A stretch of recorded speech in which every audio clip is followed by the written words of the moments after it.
विभिन्न प्रश्नहरूको उत्तर खोज्छु म If you never started out with cigarettes सोध्छु म सायद हाम्रो दोस्ती पनि एउटा मिसाल हुन्थ्यो तेरो मेरो साथ हाम्रो मनोबल विशाल हुन्थ्यो हार पनि जित परिहार हुन्थ्यो घर व्यवहार हुन्थ्यो सम्पन्न सुखी परिवार हुन्थ्यो दुःख सुखमा सँगै रोइन्थ्यो हाँसिन्थ्यो तर म दाजु भाइ जसरी बाँचिन्थ्यो खेलानु छ जिन्दगी 2 दिनको नासो त चाँडै गइस् तर एक दिन म पनि आउँछु शान्त सुन्दर संसारमा त्यो बादल पारीको जित्नु भन्दा ठुलो कुरो हिम्मत नहार्नु हो त्यसैले लड्दैछु संघर्ष गर्दैछु त कस्तो छ साथी म सन्चै छु तेरो याद आयो अनि सम्झेर बस्दैछु हामी फेरि भेट्छौं भनी दिन गन्दैछु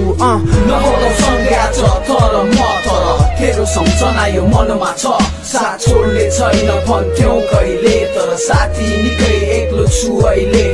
नहोला संज्ञा छ तर म तर तेरो सम्झना यो मनमा छ साथ छोड्ने छैन भन्थ्यौ कहिले तर साथी निकै एक्लो छु अहिले